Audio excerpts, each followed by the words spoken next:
Paz do Senhor, pessoal, como vocês estão? Espero que vocês estejam bem. Bom, e sem demoras, vamos à lição de hoje, né? Que tem o título de O Dom de Operar Maravilhas.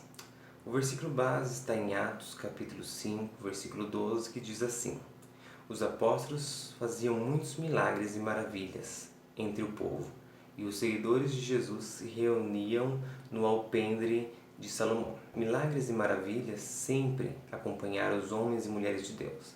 Se nós pararmos para pensar, de Gênesis e Apocalipse, nós encontramos a Bíblia relatando fatos e acontecimentos surpreendentes, tanto na esfera fisiológica, como curas de diversas doenças, e até na ressurreição de mortos, na esfera natural, onde vemos, por exemplo, o Mar Vermelho se abrir, a nuvem que acompanhava os israelitas durante o dia e a coluna de fogo que acompanhava eles durante a noite.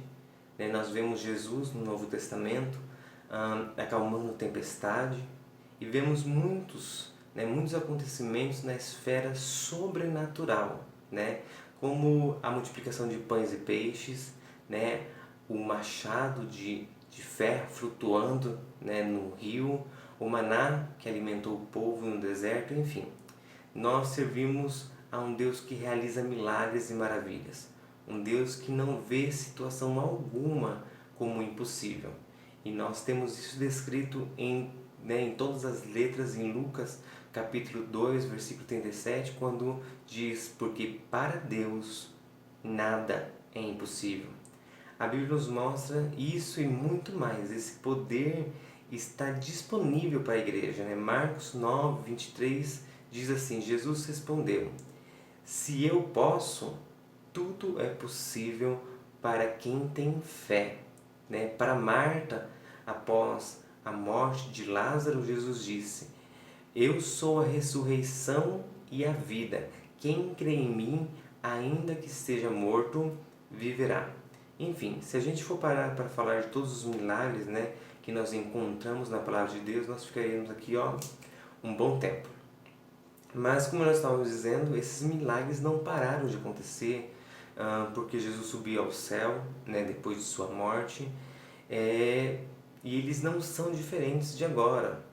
Nós podemos ainda, nos dias de hoje, vivenciar muitos milagres e maravilhas.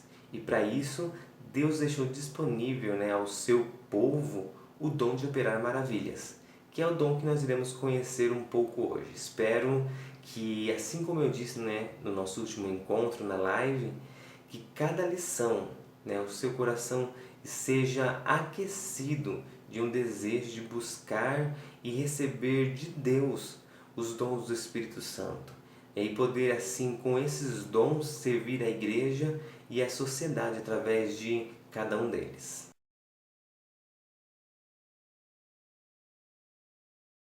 Tópico 1, ele traz o título Um Ato do Poder Divino. Nós também falamos sobre este assunto, que nós vamos falar nesse tópico, na nossa live, que em falar nisso foi muito boa, gente? Eu espero que no próximo encontro nós possamos estar em um número maior, visto que também teremos um convidado surpresa para nos trazer uma palavra direto do coração de Deus para os nossos corações.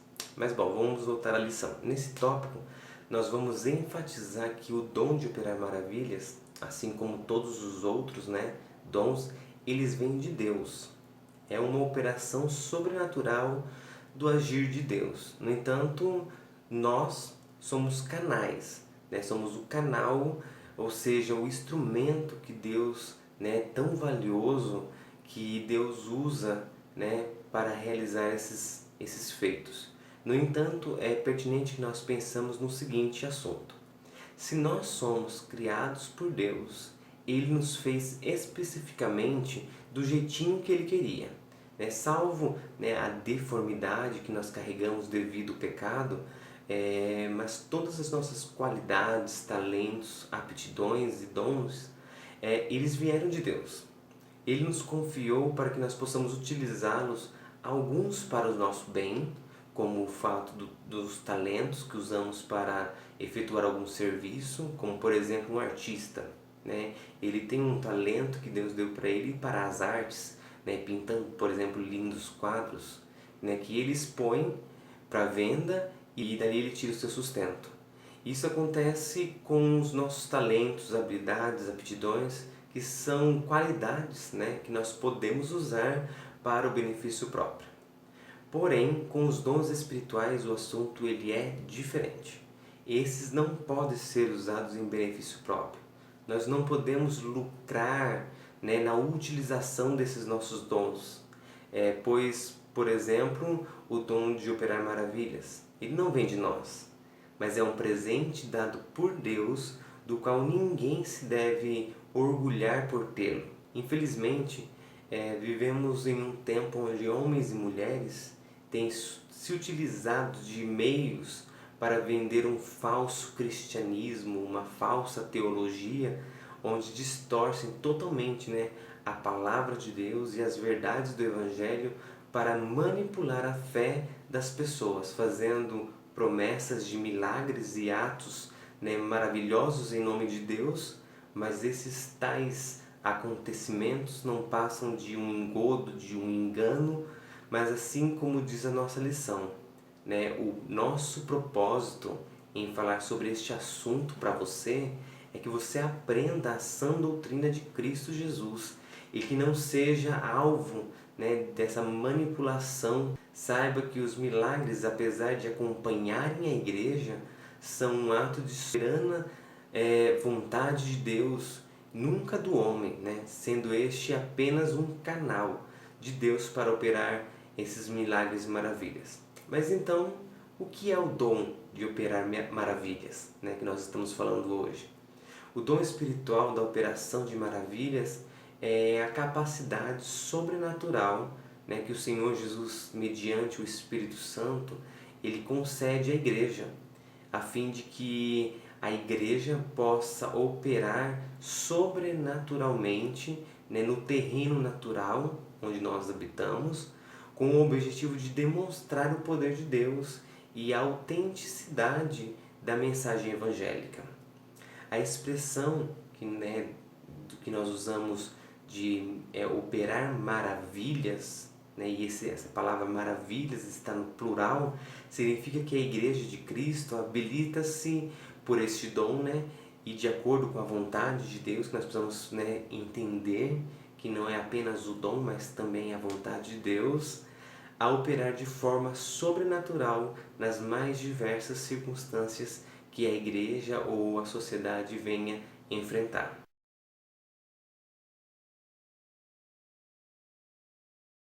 Tópico 2. A manifestação do reino de Deus. Nós iniciamos a nossa lição falando sobre milagres, acontecimentos milagrosos que aconteceram em toda a Bíblia.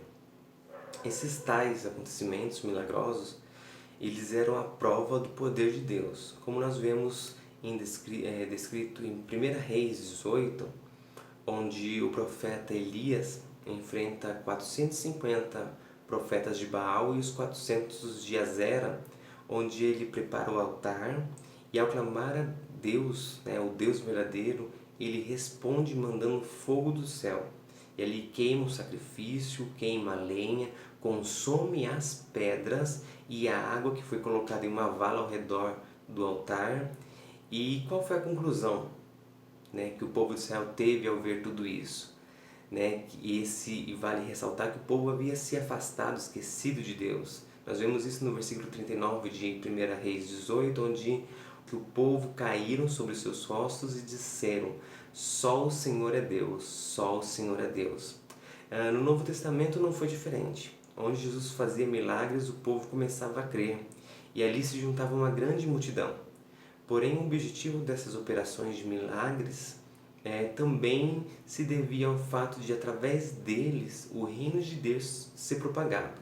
Como falado por Jesus quando os discípulos de João vieram até ele para perguntar, né? João pediu para que eles perguntassem se ele era o Cristo que viria ou deveriam esperar outro. E Jesus respondeu: os cegos veem, os coxos andam, os leprosos são curados e os surdos ouvem, os mortos são ressuscitados e aos pobres é anunciado o Evangelho. Está escrito lá em Mateus, capítulo 11, versículo 5. E também o apóstolo João, né, no capítulo 20 do Evangelho que ele escreveu, nos versos 30 e 31 diz: Jesus fez diante dos discípulos muitos outros milagres que não estão descritos nesse livro, mas esses foram escritos para que vocês creiam que Jesus é o Messias, o Filho de Deus, e para que, crendo, tenham vida por meio dele. Ou seja, os milagres e maravilhas existem para um propósito, com o objetivo, de demonstrar a veracidade do Evangelho e o poder de Deus, que se diferencia de outros deuses, que muitos por aí acreditam, como é descrito na própria palavra de Deus. Esses tais deuses, em Salmos 115, do 4 ao 7, diz assim: os ídolos deles são prata e ouro, são obras das mãos dos homens, têm boca, mas não falam, olhos, mas não veem, têm ouvidos, mas não ouvem, narizes, mas não cheiram, têm mãos, mas não apalpam, pés, mas não andam, nem som algum sai de sua garganta. Pelo contrário, o nosso Deus, ele tem o poder de operar grandes milagres e maravilhas, e nós, a sua igreja, somos o instrumento que ele deseja usar com essa finalidade. Na lição do professor, traz um ponto bem importante que nós precisamos entender. Certa vez, Jesus enviou os apóstolos dizendo: vão e anunciem isto, o reino do céu está perto, curem os leprosos e os outros doentes, ressuscitem os mortos e expulsem os demônios. Vocês receberão sem pagar, portanto, deem sem cobrar. Mateus 10, 7 e 8. Isso quer dizer que a manifestação dos milagres genuínos atestam a presença do reino de Deus entre nós. Portanto, nós devemos pedir a Deus que Ele realize em nós, e através de nós, os milagres. Portanto, os sinais de Deus para nós. Os apóstolos demonstraram que isso não acontecia apenas enquanto Jesus esteve aqui na Terra. Se a gente for olhar o livro de Atos, que aconteceu após a ascensão de Jesus, Atos 5, 16 diz: os apóstolos faziam milagres e maravilhas entre o povo, e os seguidores de Jesus se reuniam no alpendre de Salomão, que é o nosso versículo base. Mas se a gente continuar lendo após esse versículo, nós vamos encontrar o seguinte: ninguém de fora tinha coragem de se juntar ao grupo deles, mas o povo falava muito bem deles. Uma multidão de homens e mulheres também creu no Senhor e veio aumentar ainda mais o grupo por causa dos milagres que os apóstolos faziam. As pessoas punham os doentes nas ruas, em camas e esteiras. Faziam isso para que, quando Pedro passasse, pelo menos a sombra cobrisse alguns deles. Multidões vinham das cidades vizinhas de Jerusalém, trazendo seus doentes e os que eram dominados por espíritos maus, e todos foram curados. Muitos anos depois dos apóstolos, o poder de Deus ele se mantém, e manteve o propósito. Se nós retrocedermos um pouco o tempo, poderemos ver isso acontecendo na Rua Azusa. Para quem não sabe, o fato histórico conhecido como Avivamento da Rua Azusa é parte da nossa história, como membros de uma igreja pentecostal, pois foi ali que se originou o movimento pentecostal, que anos mais tarde chegaria ao Brasil, através de vários missionários, e entre eles estavam Gunnar e Daniel Berg, que fundaram a nossa igreja, Assembleia de Deus. Este movimento teve uma grande repercussão na época, e parte dessa repercussão ela se deu pelos milagres e maravilhas que aconteceram naquele lugar. Eu vou colocar a seguir um trecho, é um trecho bem pequenininho, gente, menos de 1 minuto, de um documentário, onde eles falam exatamente sobre isso. E o link para ver esse documentário inteiro eu vou deixar aqui embaixo na descrição do vídeo. E olha, eu recomendo, vale muito, muito a pena você parar um pouquinho para assistir esse documentário, ok? A Rua Azusa representou não apenas o batismo no Espírito Santo e falar em línguas, apesar de ser a maior atração, mas apesar dos sinais e maravilhas e milagres de todos os tipos, Houve coisas incríveis que aconteceram. Uma vez uma parede foi coberta por muletas e aparelhos de pessoas que haviam sido curadas na rua Azusa. E histórias de milagres e sinais foram contadas. As pessoas podiam sentir o poder do Espírito Santo a 2 ou 3 quarteirões antes de chegar ao prédio. Mas e hoje? Será que isso mudou? Será que o Deus que nós servimos mudou? Ou ele não tem mais esse poder? Ou será que falta nós buscarmos mais, por esses dons tão maravilhosos? O último parágrafo da nossa lição diz assim: amigo pré-adolescente, ter esse entendimento dos milagres de Deus serve de grande esperança para nós, pois sabe que há problemas que pertencem a Deus e parece ser impossível de resolver. Todavia, podemos contar com a ação milagrosa de Deus que se manifesta como testemunho de sua presença no meio da igreja.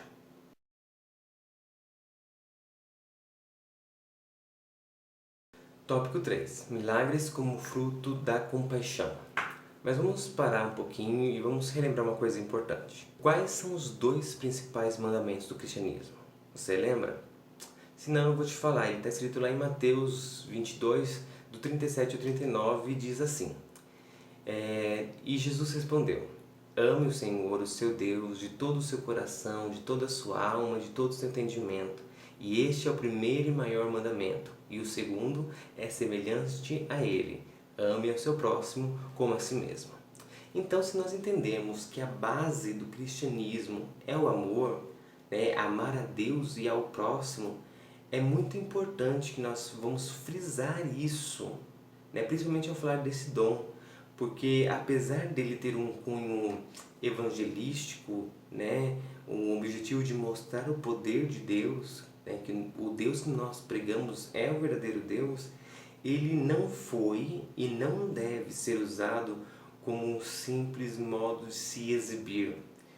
Não é como se Deus se utilizasse do seu poder para se autopromover. Se nós pararmos para analisar, em nenhum dos milagres nós veremos Jesus realizando para o seu próprio ego. Todo e qualquer milagre que aconteceu foi para atender uma necessidade de um ou de várias pessoas.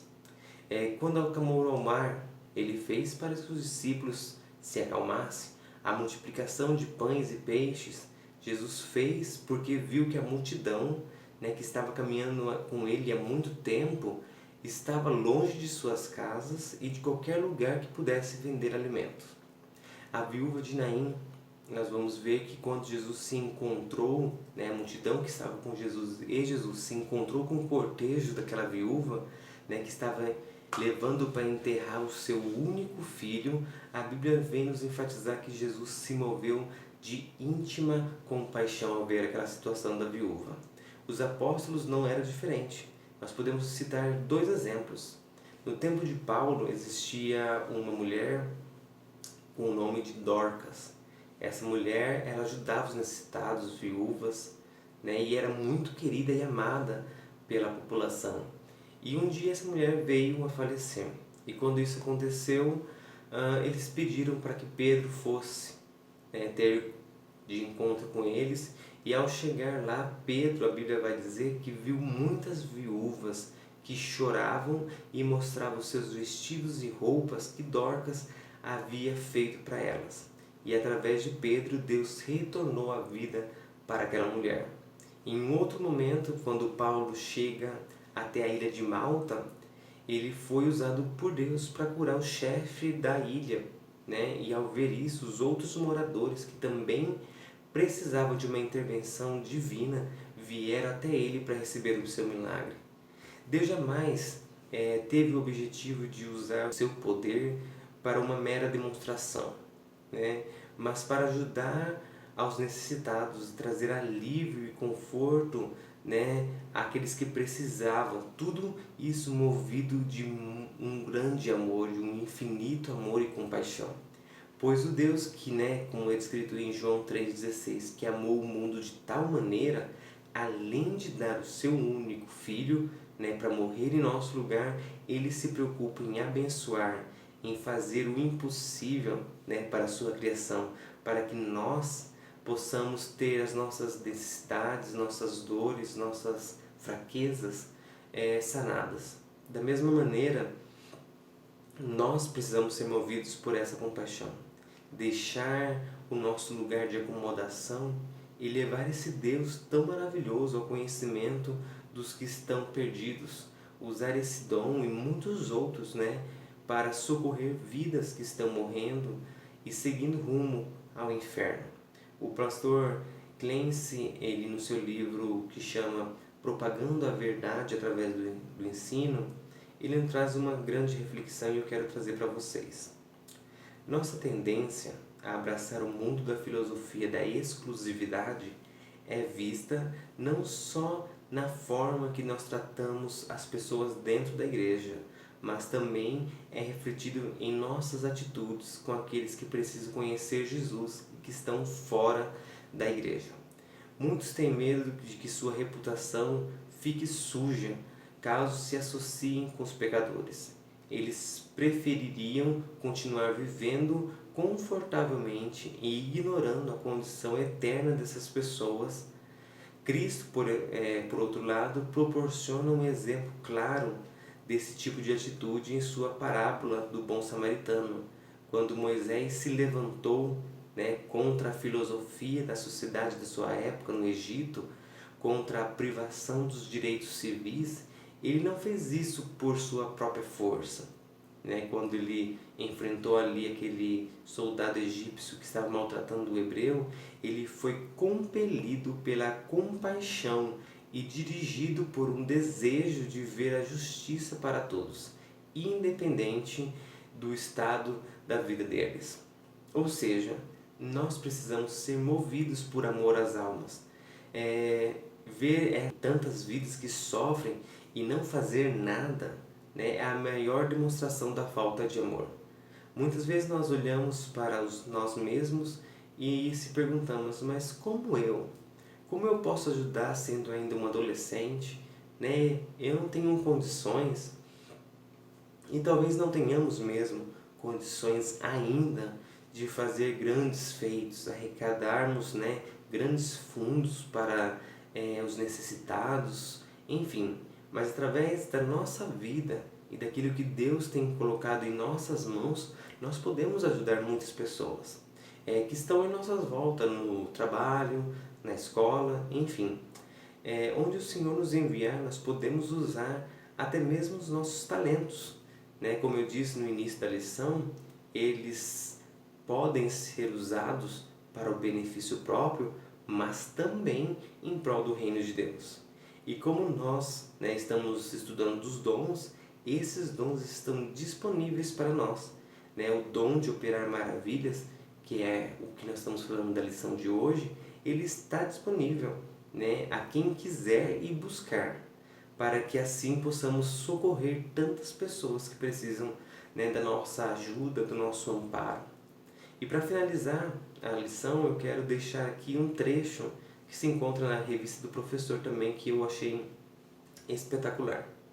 Os milagres ocorridos na Bíblia estão encharcados de compaixão, que é um sofrer junto, ou seja, compaixão é sofrer junto com o próximo, é me colocar na posição do próximo, no lugar do próximo. Para Jesus, o ato de realizar milagres nunca foi uma forma de se exibir, e ninguém está autorizado à luz das Escrituras a fazer dos atos milagrosos um show ou um espetáculo ao mundo. O único motivo que justifica a ação dos milagres é o sentimento de compaixão. Assim, os milagres se transformam em uma mensagem, como vista no tópico anterior, apontando para um Deus que ama, um Deus que acolhe e um Deus que sofre junto. Nós vivemos numa sociedade muito egoísta, onde muitas pessoas não param para pensar no próximo. Nós estamos passando aí por esse período de quarentena, e quantas vidas não estão sendo afligidas e atingidas por essa quarentena. E eu não falo apenas pelas pessoas que estão sendo infectadas pelo Covid-19, mas pessoas que estão sofrendo as consequências, né, desse isolamento, pessoas que estão sofrendo com o fato de não poderem sair de casa, né, ou o fato de recebermos tantas notícias ruins, né, a todo momento que nós ligamos a televisão, nós somos derrubados com uma enxurrada de notícias sobre este assunto, e todas as outras más notícias que nós já éramos perturbados, né, diariamente, elas não pararam.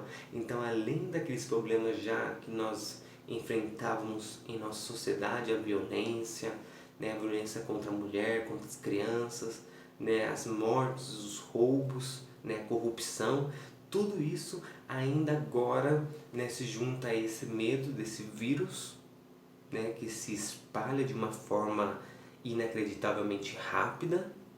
É um vírus invisível, né, que eu posso estar contaminado e não sentir nada e passar para outra pessoa. O isolamento social, né, que se faz necessário, né, medidas de proteção e de cuidados. O impacto econômico que está acontecendo com tudo isso, junta ainda uma grande briga política, né, em volta deste assunto também. Então são muitos problemas que a sociedade tem enfrentado. E eu creio que nós, como igreja, precisamos nesses últimos tempos se levantar. E eu não falo apenas pastores, líderes, presbíteros, diáconos, não, nós igreja, todos nós que professamos esta fé, nós precisamos se levantar como uma boca profética de bênção. Nós precisamos levar a esperança, nós precisamos levar um pouco deste amor, né, a essas pessoas que estão aí sofrendo de ansiedade, sofrendo com depressão. Quantos casamentos, né, estão em crise, quantas pessoas estão com pensamentos suicidas, e nós precisamos ser essa boca profética que vai trazer vida a essas pessoas. Nós devemos se levantar e atuar como fiéis representantes de Deus nesses últimos dias. E os dons, eles estão aí para isso, né? Como eu disse na live, disse nessa lição, e eu volto a repetir, que em nosso coração a chama vem arder por buscar de Deus os dons espirituais, por buscar de Deus o revestimento espiritual, e que nós possamos usar, né? E essa tem sido a minha oração diária, né? Eu tenho a cada dia entregado a Deus alguns desejos, alguns sonhos que eu tenho, e eu falo: Senhor, eu quero isso, isso, aquilo, mas Senhor, nesse sonho A, eu quero que ele aconteça de acordo com a sua vontade, mas eu quero que ele aconteça para isso, isso, aquilo. Então, eu tento ter os meus sonhos, né? Muitas vezes não é um sonho apenas ministerial, um sonho pessoal, mas eu tento atrelar esse sonho a um benefício para o reino de Deus, né? Que nós possamos ter essa preocupação, que os nossos sonhos, que os nossos desejos se atrelem, se alinhem à vontade de Deus, que através não apenas só dos dons espirituais, mas dos talentos que nós temos, o nome do Senhor venha a ser glorificado, né? E como eu disse, nós fazemos parte do corpo de Cristo, e esse corpo, ele precisa de ferramentas para funcionar. E essas ferramentas são os dons espirituais, que nós possamos buscar em Deus esses dons, né? Através da oração, da intimidade e da proximidade com Deus, né? Agora no finalzinho dessa aula eu vou deixar mais um vídeo, também ele se refere ao avivamento da Rua Azusa, mas o pastor Lucinho nesse vídeo ele traz uma mensagem bem interessante. Eu queria que vocês prestassem atenção, ok?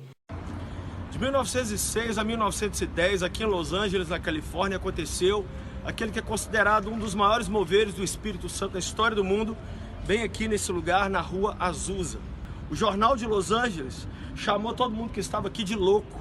O pastor William Seymour, um negro, cego de um olho, analfabeto, foi tão usado por Deus, mas ele dizia que ele não tinha controle de nada. Quem fazia tudo era o Espírito Santo. Eram tantas muletas, tantas cadeiras de roda, tantas pessoas curadas, tantos milagres. Mas o maior legado que Rua Azusa deixou pra gente foi de um relacionamento íntimo com o Espírito Santo. As pessoas quando vêm aqui, eles falam: Deus, faz a Rua Azusa acontecer de novo. Essa não deve ser a nossa oração. Deus tem algo novo para essa geração. Rua Azusa foi maravilhoso para 110 anos atrás, mas hoje Deus quer fazer uma nova Azusa para nova Los Angeles, para o novo Estados Unidos, para o novo Brasil, para o novo mundo. Eu creio que nós veremos nos próximos dias e anos mais de 1 bilhão de pessoas se converter a Cristo. Vai haver uma grande transformação na face do planeta Terra. O maior e mais poderoso avivamento da história está para acontecer e não vai ficar só numa placa. Não vai ser lembrado somente num vídeo. Não vai ser um negócio que a gente vai vir aqui olhar e dizer: poxa, que lindo. Não, é algo que vai entrar para a história. E com esse último grande avivamento, Cristo vai voltar, milhões subirão e nós celebraremos com o Pai para sempre. Seja parte desse avivamento, baseado naquilo que aconteceu aqui. Um avivamento baseado no relacionamento diário com o Espírito de Jesus. Seja amigo do Espírito Santo, entregue sua vida para Ele e viva uma Azusa a cada dia no seu viver. E aí, para a atividade dessa semana, eu quero que vocês tragam para mim ideias, pelo menos 2 ideias. Bom, e para a lição dessa semana, para a atividade dessa semana, eu quero que vocês tragam para mim pelo menos 2 ideias. Vocês podem mandar lá no meu privado, tanto em texto, quanto em áudio, quanto em vídeo, vocês que sabem. 2 ideias que nós podemos fazer, estando cada um na sua casa, nesse período de quarentena, para transmitir o amor de Deus às pessoas.